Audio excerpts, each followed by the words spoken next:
This meeting is being recorded. Almost got it. So my first thing, I've got a little outline over here to look at, and I was looking at makeup work. Like if people have makeup work, I want to just let you all know that you can turn anything late anytime. Not any way though. So we've been looking into how some people have turned in things in Canvas. In a previous class, they were saying, well, I turned everything in. I turned it in Canvas, and I didn't either get a notice about it. So I'm looking at that. And but I've been having people package things depending on what the files are, turning them in as attachments in email. And so I've been getting those. So Beth, we don't have file uploads enabled for students in the Canvas assignments. I've looked into that, and because we're linking directly to the PDF, it doesn't seem easy to do. Like, I'd have to rework something to do it. So right now they'll have to attach to email. Yeah, so email attachments is the way to go. And so if you have work lurking in the background that you are finishing, please do send it. And the idea is to get as many points and as much credit due as possible. So make sure you get stuff turned in, and discussions. I just discussions and the quizzes, both things that really make a difference. I just checked into a discussion in my DM1 class, and it was an amazing treatise on all of the different interactive print kinds of things. I'll send it to this class. Gary, you'd be interested in it. So I thought, wow, this was just sitting in there. Nobody else has answered or seen it. So yes, discussions. People are contributing knowledge and experience and interesting things that relate to what we're doing. So, and you get points for it. Yeah, that's my discussion talk. And so what we wanted to do is take a look at, and I'm not sure, I've just checked my email and I'm not seeing anything turned in for the last project. Has anybody turned anything in that we should be looking at? No, I'm halfway done with mine. I haven't done the text, but I've finished the art piece. So I just couldn't get to it with teaching the other two kids I'm teaching here. Right. Well, several parents are, well, I guess all the parents are doing that. Yeah, I mean, everyone is pretty much. That's what has to happen. Hey, I have a footnote for you if you'd like it about what you said about Canvas. Yeah. My art teacher, Gina Perlin. Yes. I kind of helped her with the basics of posting on there. So she's just making comments based on the assignment, titled it with the assignment and saying, post your work here. And you can embed as many thumbnails as you want in a brief little synopsis. So you could put, you know, the rubric and your work and all of that. Okay, well that's in a forum type discussion. Because they do that in the online classes. They embed things in Canvas. Yeah, but that's just images. The problem would be you wouldn't be able to open the InDesign file. Yeah, what you're talking about, Gary, I think is file uploads enabled for the discussions. That's correct. Which is different and more limited than file uploads enabled for an assignment, where you don't have those same limitations. That's what we need to enable if we're going to have students do it in Canvas. And because we're linking directly to the PDFs, I'd have to unlink and edit them a little bit. So right now that's not happening. I got it. But you're right. You can also attach, if it's enabled, you can attach files to discussions. But they're just images. Yeah, you're right. Yeah, so that's kind of limited. Yeah. Yeah. But thanks. Sure. that is sort of built into the final project because we have discussions about the final project. And so you post stages in the past, that's what we've done, is to post stages of the final project and discuss them in between classes so that you get feedback. Problem is, you don't actually get feedback in time to work on the next, to get it into the next phase of the final project. So I think we're going to be doing that on an as needed basis rather than as a regular thing, because I don't want people to be thinking, well, that I need to give this advice when the person who's getting it is not going to be able to apply it. So it's a little frustrating. So the timing on that seemed to be off when I was creating the schedule for the class. And I remembered that last semester it was not working that smoothly. So I wanted for this class to be kind of a more natural thing where if you do want to get advice about something you're doing, you could post it in Canvas in the discussion. And so you're just, Gary, you were just saying that you can do that for images. You can post them and get a response. And that would be something that we could use the discussions for. And so I'm not sure how it works in actual practice, but it seems like it does if the timing's right, if you have enough time to respond and apply the suggestion, then it would work in an art class or in a class like the DM4 and DM5 class that's online. So those two classes, they do that all the time.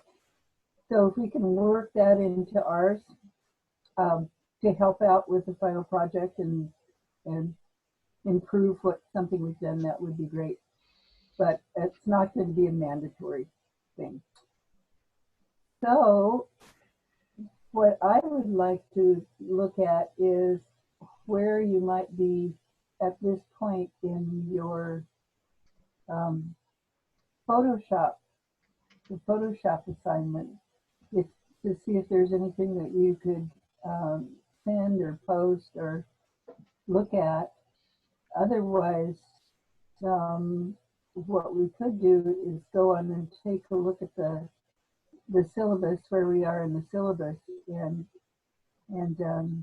get into Yes. that. Yeah, sorry. It kicked me out of the Zoom meeting, so I missed half of what you said. But anyway, I managed to download Creative Cloud, and I'm sort of getting the whole Photoshop thing downloaded right now. It's taking a while though. Okay, good. So that's yeah, it does take a little while.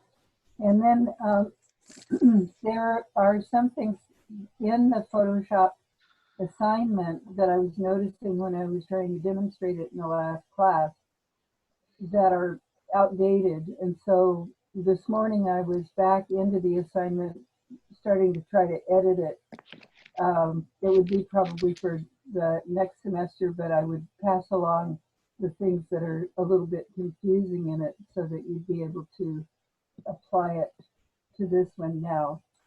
And so I think we're kind of going to be looking at, maybe I should open up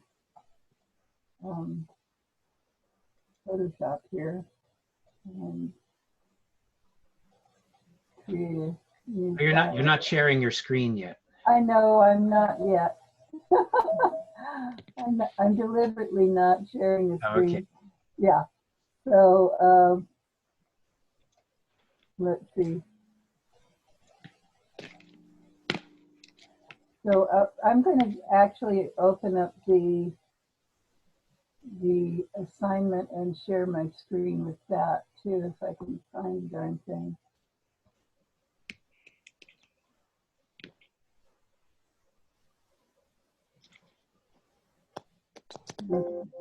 So Beth, Yeah. I don't know if it's helpful, but I just emailed John and you my PSD and my TIFF of the assignment. So I'm over halfway done, but if you need something to refer to, you have all the artwork I did for P9. Yeah, so that would be great. That's in your email now. All right. Well, I'm going to grab those before I go in then to the inbox here.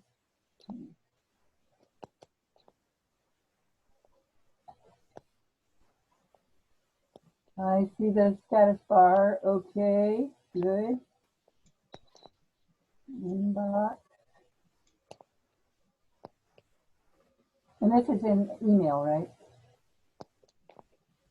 Gary, it's in regular email. That's correct. Yeah, I sent you your edu emails, both of you. Okay. Well, I'm clicking on the inbox here. It must be on its way. Yeah, the files weren't that big. Okay. No, but I'm going to let that sit there for a moment, and then I'm just going to be opening up Photoshop. So any of you who do have Photoshop and want to open it up so that you can kind of look at a couple of things in here that struck me. So I'm essentially creating a new file in Photoshop, and I'm going to make it to 5 by 5 CMYK 300 PPI white background for print, and click that for print, and then I'm going to do. So we're not seeing it. I know you're not, Oh, but okay. I'm telling you what I'm doing because it's the same thing we did last time. Okay. And now I'm sharing the screen. So, so I'm sharing the screen, and so this is where we except that this looks like it's not a 5 by 5 Photoshop. So I might just go ahead and do that again. So do a file new here, and we're somehow it opened up something for standard as soon as I clicked print. So it's 5 by 5, and it's 300, and it's CMYK, and it's yeah, it says yeah, there, yeah, and I guess it's square pixel, and so this is the file size we're working on, and I don't have the see if I can go get to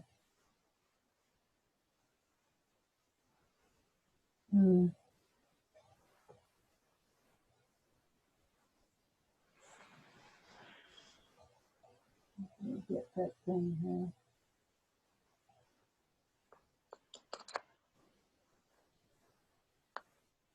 So many little. All right, let's go in here. All right, module. And down to our line. And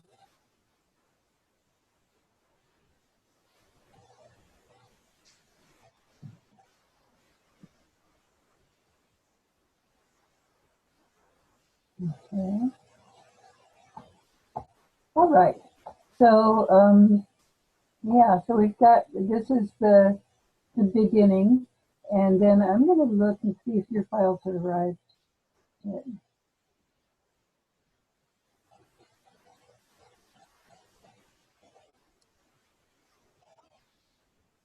Should be right on top there.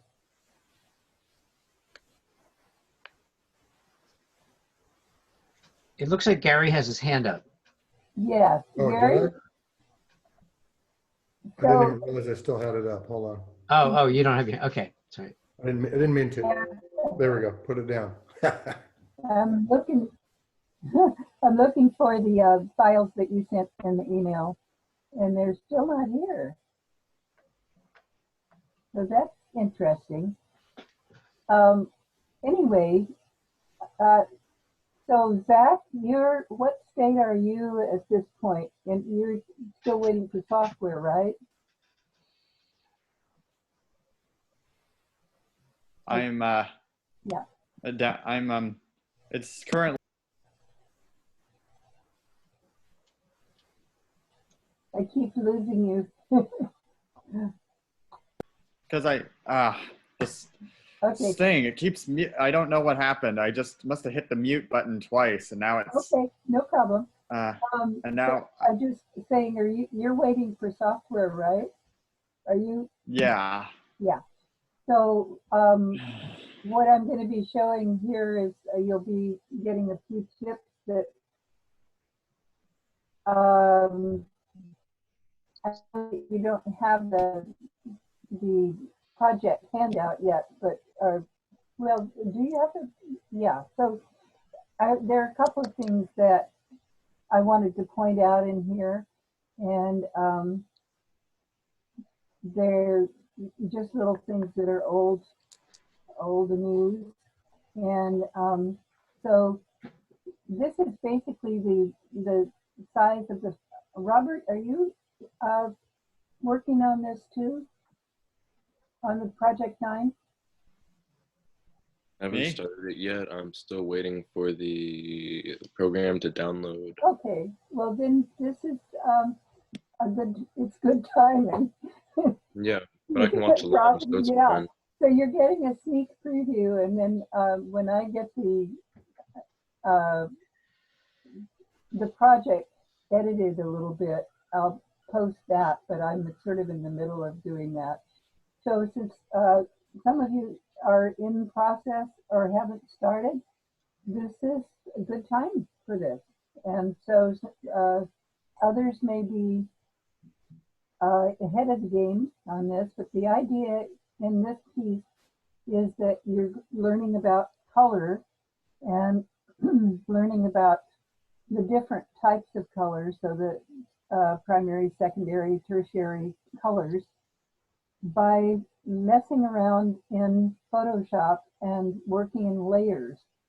So in the demo last week, there were a couple of little gotchas where they didn't put, or this particular one didn't have the current look and feel of what's on the page, and it's something that you can, if you have something to take notes with, you could just jot it down and make a little note to yourself that when you get into this, you want to be aware of certain tools and settings that may not be explicitly stated in the directions. And Gary, since you've been through it and would probably think of something to say, chime in and say, and furthermore. Okay, so I have my project here and it's untitled, and I followed these directions where I made it square. So this is for those of you who haven't done this yet or are in the midst of doing it. We'll just go over the steps and the purpose of it. So all of the colors here are listed for you so that you know what to enter when it's time to do that.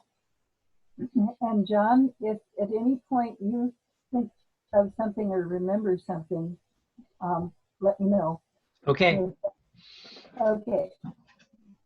So it's setting you up in the first steps, explaining about the color harmony and tertiary and analogous colors and how to set up the file. And so I just did that, essentially did that step 3, and I'm at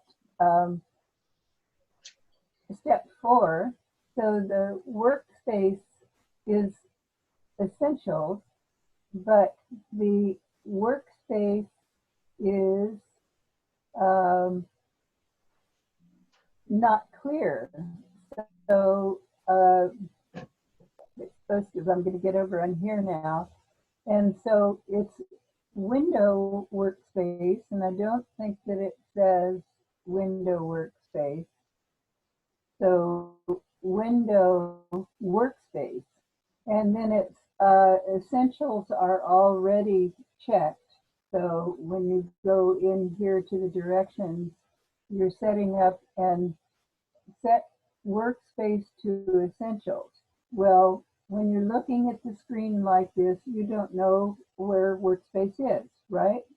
So take a little note to yourself that this is going to be changed to window workspace, and it's already essentials. It's already checked. So this is what you want to write down on a piece of paper, unless you will remember it between now and the time you get your software, or later when you sit down to try to do this. That essentials are in window workspace. So going back to the assignment here, you've got you locate the swatches panel. So fortunately, we've got the swatches panel here showing, but it doesn't look anything like this because it's already been let's see, I'm going to see if I can go. The little hamburger deal is always something that can kind of tell you what's going on in that particular area. So I'm going to reset swatches, and I'm not sure what else, there it is. So I managed to reset swatches by going into the information. Now this is called, John, what's this called up here? The little 3 lines deal, that this button, Chomsky? I'm sorry, I'm muted because my phone just started ringing. Actually, let me stay on mute for a minute here. Okay. So Gary, does this have a name right here that I'm pointing to on the screen? This right here? That's it. This right That's basically your expanding button. So it expands and shows you more options for any given window, layers, Yeah, swatches, so colors, it's an etc. options, it tells you what's there. Yes. So what I did was I wanted to reload the swatches to make it look like it looks on the handout like this, so that you can remove them. So this typically, yours would look like the one that's up here, like this. And then you're being told in here, and again, swatches may be showing, or it may not be. So that would be something to realize, that this is what swatches looks like. That's pretty important to us for this one. And then if you want swatches to be another way, then this is a lot of the information that relates to swatches inside that little symbol here. So this gives you information about the particular area that you're involved in an application. It's pretty universal to Adobe, though Adobe started all of their application development at a different time, so they were different teams working on them, and it's within the last, with the suite and the cloud, that they're trying to make all of the instructions in their applications be the same across the different applications. But it takes time. So there are still some unique features that are just Photoshoppy or InDesign or Illustrator-y. So anyhow, so we want to find out, get into Workspace Essentials and then show recent colors. Then we're going to click on Preset Manager, and that again is in here. So I'm clicking on Preset Manager, and it's pulling up the array that we're seeing here, and get back on here again. And then it's telling you to essentially, we're going to go in, and it's telling you to click on the expand panels arrows. Okay, so the expand panels arrows, you see anything pointing to something prominent that like arrows that says expand panel? No, you don't, because you have to know that these little tiny things in here are expand panel arrows. You have to know that. And if I zoom in, you can see that they're made out of about 8 pixels. And there's nothing that says, hi, we're expand panel arrows. They're just there. Then when you click on that, then you get history and swatches. And then this is collapse icon. It looks just the same as expand panels, but it's called collapse icon. And now this is called collapse icons. If I collapse that, then back that. So these little innocuous looking decorative elements are the things that I'm taking little pictures of and putting it in the new instructions in case somebody comes along naively and this is expand panels. What expand panels? So that's what those are. And so you can just make a little kind of make a tiny pair of arrows and make a note of that. If that's where they are. So then we've got this on the swatches panel drop down menu. Uncheck show recent colors. So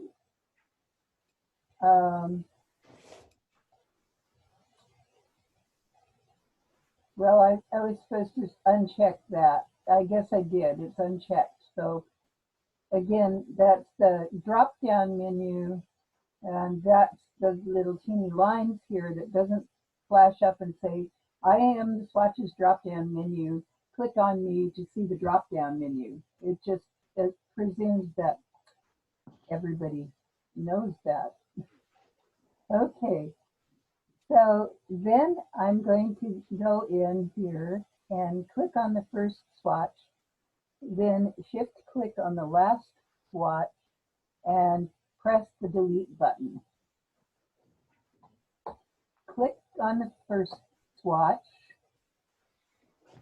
shift click on the last swatch, click on the first swatch, shift click on the last swatch, and there is no delete button. Okay, so that there is something that this is where I'm supposed to be, and I didn't get this the last time, but I'm getting it now. So I'm going to maybe do it like this. Let's try this. No. No.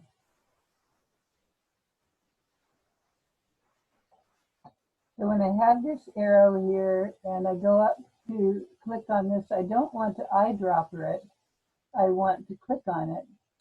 And so I hold down the Command key to click on it. Okay, now I'm stuck. Yeah, I had the same problem. And ultimately, what I wound up doing per your instructions was I found a way, the current way on the current version of Photoshop to get into Property Manager and just delete all of the swatch profiles that were in there. Uh-huh. So I started completely from scratch with 0 swatches and then just made like all those ones you see listed. I wiped them all, Yeah. and then I just made my 3 color swatch for the assignment. Uh-huh. 4 color ultimately, but started with the 3 you point out. Yeah. Okay. Well, I was able to do this last night when I was working on this. Nice. Yeah, Oh, the new version of Photoshop varies wildly from the previous versions. And I'm what using I've the seen. same. I'm using the same version of Photoshop. I'm doing exactly the same thing I did last night, and I was able to select at the beginning and select at the end, and then click delete. So Awesome. click on preset manager. So preset manager right there. And so that was what gave me that. Right. And then, and you'll get this dialog box. And this is the one where we are, oh, no. It's got to be a little arrow and shift and click. Oh, they're there. Ever so subtly, the blue Really? lines in the middle have lit up, and then I hit the delete key. No. They're Yeah, also they're I all could get in there, but I couldn't manipulate them. That's why I went I ahead and selected, and I'm supposed to be just able to at this point press the delete button, right. the delete button on the keyboard, and I'm pounding on it now, and it's not doing anything. So there's no other delete. Well, that's one of the things that's a problem with this. And man delete? No. So I'm going to go and see if there is no, there's no delete in there. Is there? No, there's no trash can there. Okay, back to what you did, Gary, Yeah. at this point. Well, what I did was in the new version of Photoshop, I went to edit and then presets and then presets manager. And then there was a tab for swatches, and I went ahead and purged pretty much all of them. I can't recreate it because I already did it. Yeah. But I'm pretty sure you can select them in the swatches tab under the column I was talking about, all the information column, the one you asked me about. Swatches. There we Yeah, go. there's 3 lines. You should be able to select the more information and then see all the file sets. So hit done on this and go up to the 3 lines and swatches. Oh, okay. Click on that. Okay, now right click on any of those. The swatch sets below you there. I'm going to do reset swatches. Try that. Yeah, that might work too. It might restore the defaults too, though. Check it again.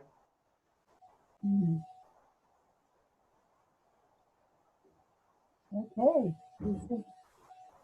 this is worthwhile. Maybe it will. You can replace swatches.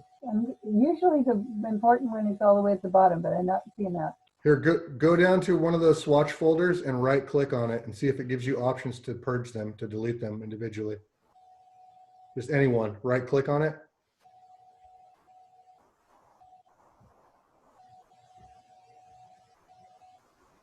No. Yeah, I'd done it a different way on the new Photoshop, on the 2020 latest version of Photoshop. And I was able to purge all of those folders and had 0 swatches. And that's how I did it. You used to be able to just go in here and get rid of them all. Yeah, Right here. yeah, you used to.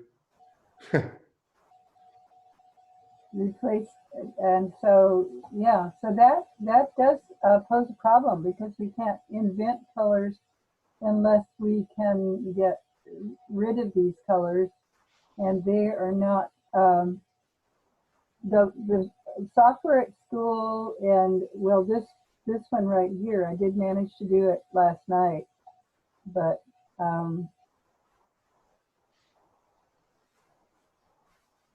going to just I'm going to pretend that is it break time?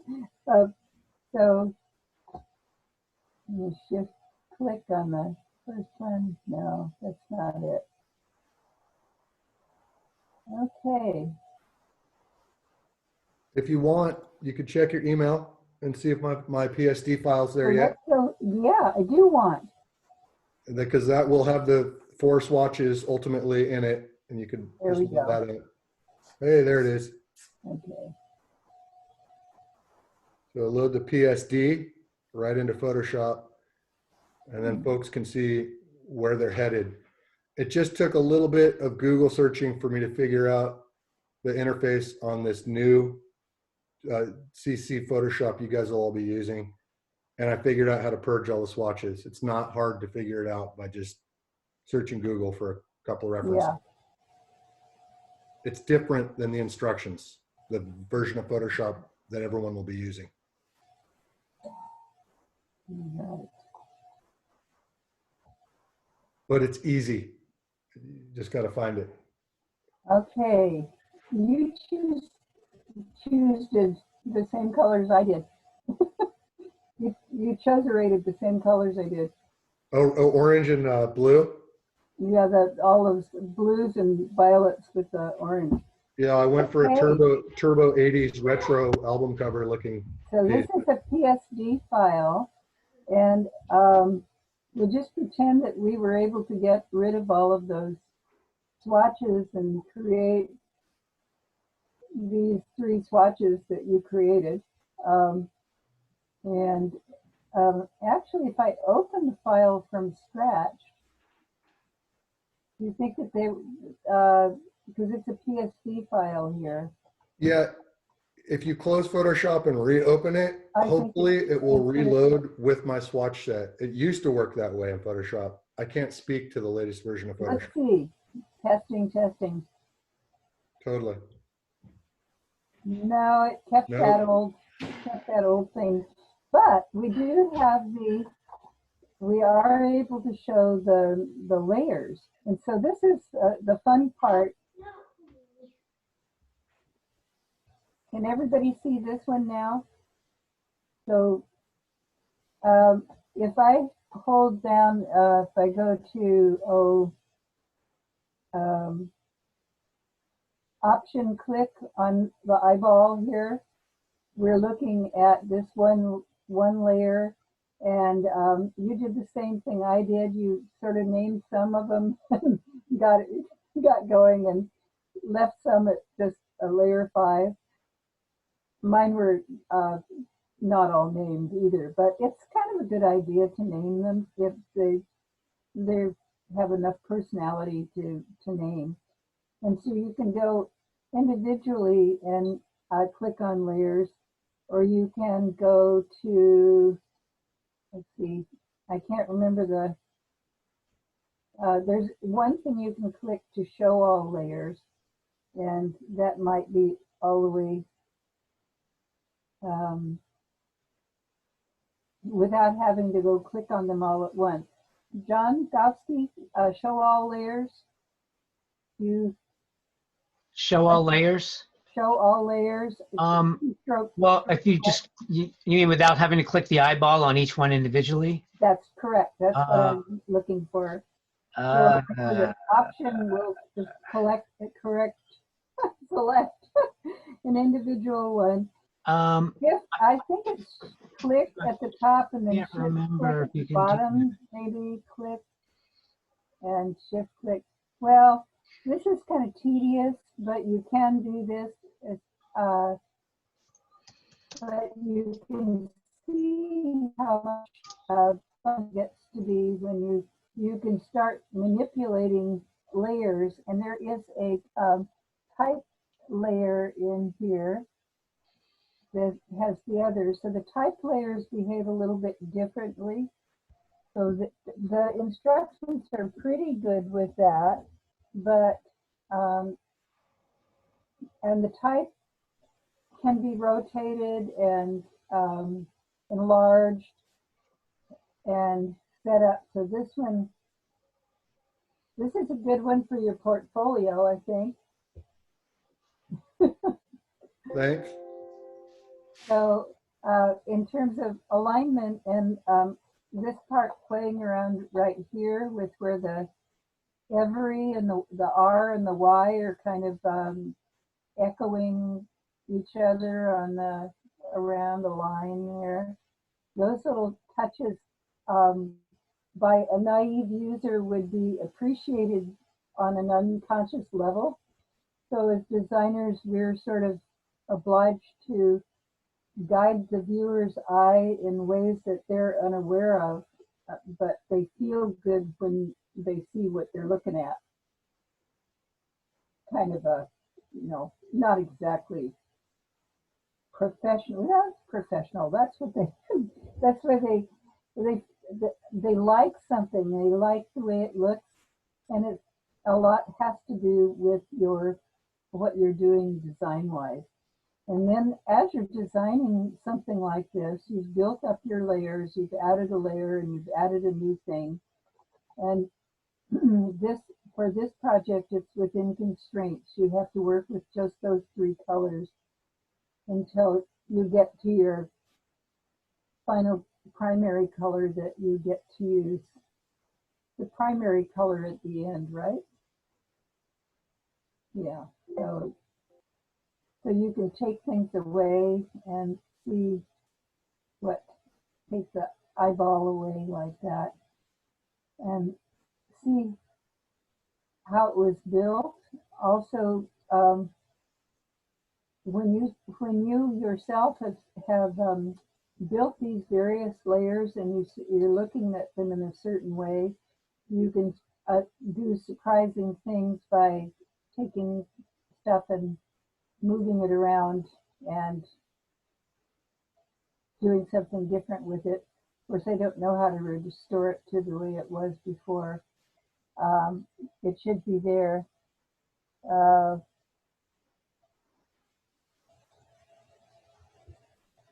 I don't know if I have to quit and not save. Whoops, not save. So let's go over here. We can actually that one. And I'm going to open this. Open this file in Photoshop, and that's the one that is called on the desktop. And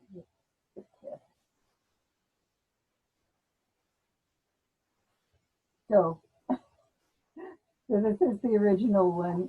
Just opening the TIFF in Photoshop, then when it's saved from Photoshop, then it becomes a PSD file. And then layers, oh, this is the way it happens at the end. And so I'm going to open this one again, even though yeah. So that would be, yeah, if you named them in order, if this is 5, 6, 7, then if some teacher came along and started messing with your file, then you could put them back in order. But let's see if this one is oh, that's interesting. And But this is what's fun about layers is that you can move them around and show them or not show them. And they're just infinite possibilities once you get something up like this. And we have some examples in Canvas, I believe. Let's go and see if I'm telling the truth or not. Okay.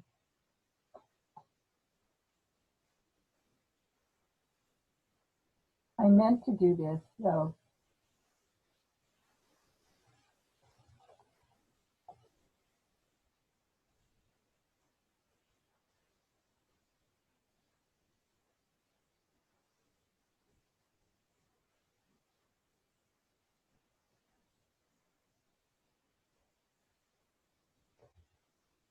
So here's one that once I did this, I felt I was kind of amazed and delighted by how this one got put together.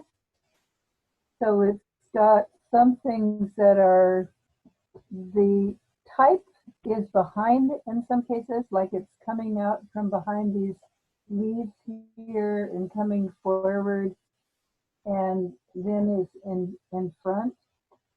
So you can move your type around through the elements, between the elements in your main frames. And you're also, as you can see, designing something that has a comprehensive look and feel to it at the end.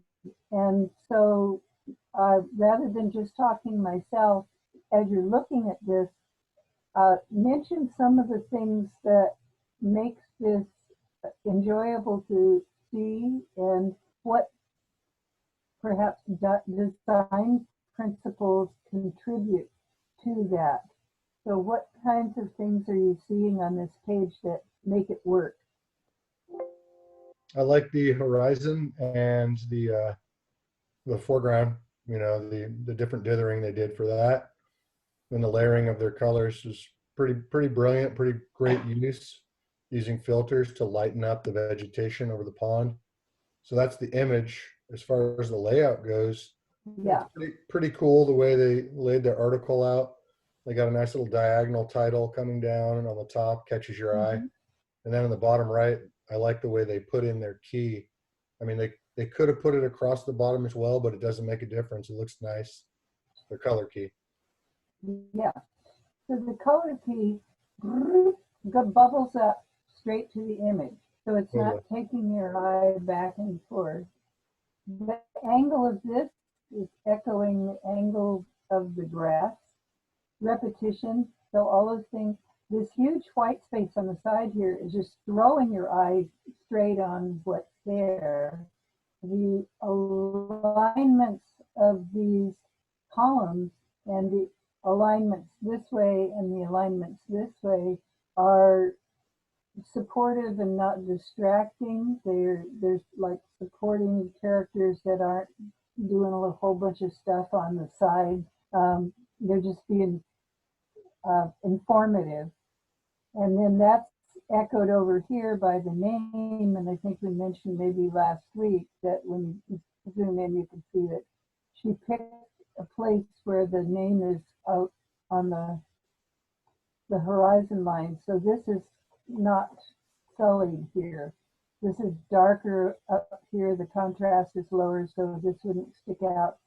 So looking at proximity, the nearness of things, making them go together and be farther from something else. All of that stuff is going on. And since you do have layers to work with, you're dealing with depth. So you are going into a thing where you can put in. I didn't notice this when I saw it before until today, that the living was nestled between the blades of the grasses, and that makes it make sure I travel into the image when something like that, because you're reading and then, so that one is working out pretty well, and I have this over the top of what I want to see to that. And so going to the next one,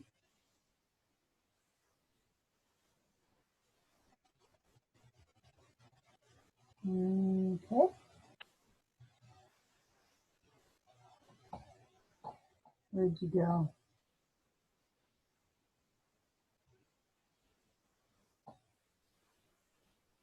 Didn't mean to get rid of it.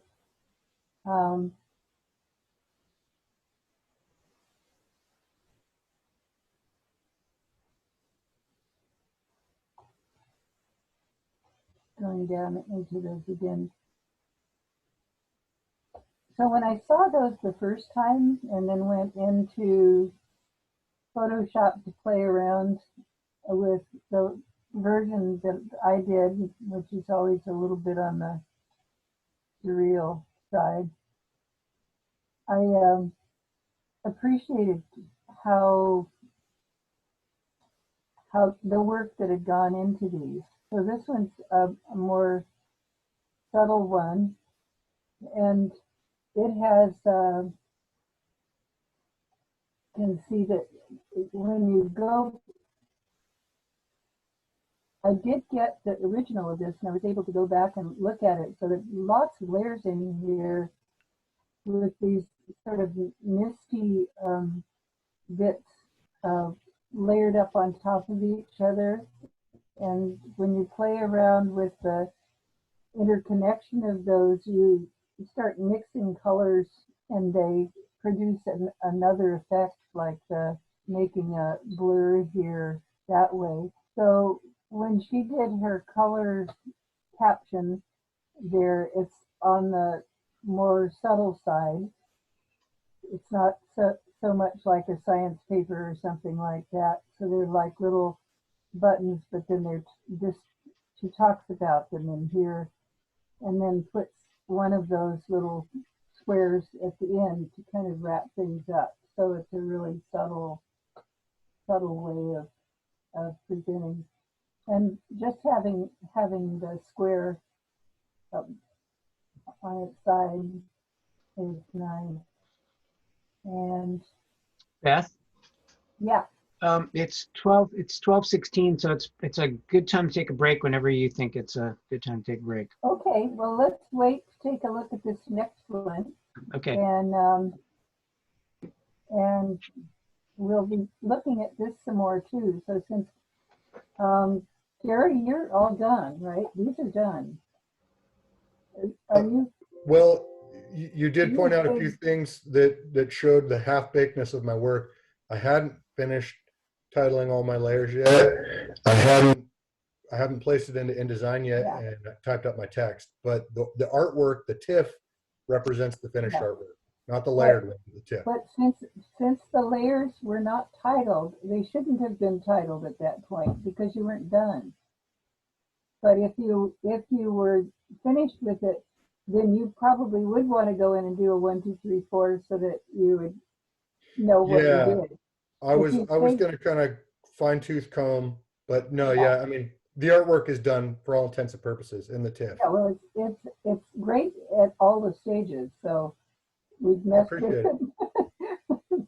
Yeah, I tried to put a lot of neat details in there that weren't necessary but were fun. So because things of the like following this alignment here, doing this part right here, where you put the text is really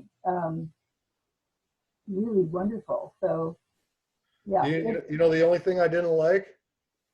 Do you see the Y on the every? Yeah. And you see the R on other? Yeah. Look at the S on aspect. I wanted that slanted so that it wouldn't interrupt the background A of the EOA in the background. Yeah, right. Yeah. But what are you going to do?